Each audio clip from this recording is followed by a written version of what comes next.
रायगडवरच्या रोपवेमध्ये आणखी एक ट्रॉली आता जोडण्याचा निर्णय रोपवे व्यवस्थापनाकडून घेण्यात आलाय। त्यामुळे एकाच वेळी 4 ट्रॉलीमधून 24 जण गडावर जाऊ शकणार आहेत। रोपवेसाठी होणारी गर्दी पाहता चौथी ट्रॉली ही 23 एप्रिलपासून सुरू करण्यात येणार आहे। मुंबईतल्या सर्वोदय कोऑपरेटिव्ह बँकेवर आरबीआयनं निर्बंध लागू केलेत। खातेधारकांना फक्त 10 ते 15 हजार रुपये आता काढता येणार आहेत। 5 लाखांपर्यंतच्या ठेवीदारांना संरक्षण देण्यात आलंय। ढासळलेल्या आर्थिक व्यवस्थेमुळे आरबीआयनं ही कठोर कारवाई केली आहे। काल संध्याकाळपासून हे निर्बंध लागू करण्यात आले। बोईसरच्या खैरापाडा डम्पिंग ग्राउंडला वारंवार आग लागण्याचे प्रकार घडतात। ओला कचरा आणि सुका कचऱ्याचं वर्गीकरण न करता तो थेट बोईसरच्या मुख्य रस्त्यालगत फेकला जातोय। त्यामुळे रहिवाशांच्या आरोग्याचा गंभीर प्रश्न निर्माण झाला।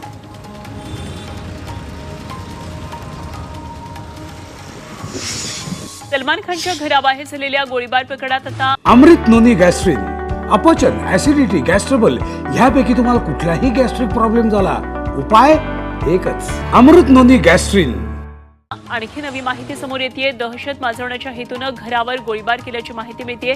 यामध्ये सलमान खानला मारण्याचा कुठलाही हेतू नसल्याचं आरोपींनी स्पष्ट केलंय। पोलिसांच्या चौकशीत आरोपींनी याबाबतचा खुलासा केला।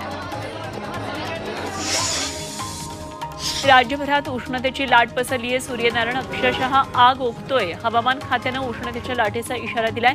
पारा आता 40च्या पुढे पोहोचलाय। मुंबईमध्ये सुद्धा उष्णता प्रचंड वाढली आहे। नाशिकच्या मालेगावमध्ये तापमानात सतत वाढ पाहायला मिळते। आग उकळणाऱ्या सूर्यामुळे तापमानाचा पारा आता 43.2 अंशांवर पोहोचलाय। या वर्षातलं हंगामातलं आतापर्यंतचे सर्वाधिक तापमान ठरलंय। 2 दिवसांपासून इथे 42 अंशांवर असणारं तापमान हे थेट 43.2 अंशांवर पोहोचलंय। त्यामुळे नागरिकांनी काळजी घेण्याचं आवाहन प्रशासनानं केलंय।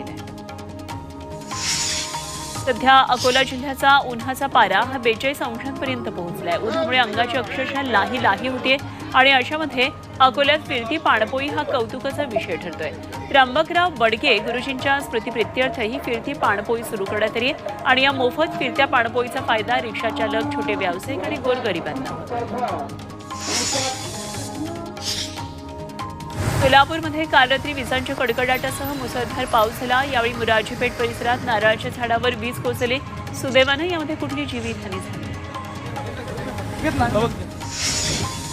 जालन्यामध्ये पाण्यासाठी नागरिकांनी हंडे घेऊन रास्ता रोको केला। शहरातल्या गांधीनगर भागात 25 दिवसांपासून पालिकेनं पाणी न सोडल्यामुळे नागरिकांचे पुरते हाल होत आहेत। वारंवार निवेदनं देऊन सुद्धा पालिका दुर्लक्ष करत असल्यानं संतप्त नागरिकांनी अंबड चौफुली ते मंठा चौफुली दरम्यान चक्का जाम केला।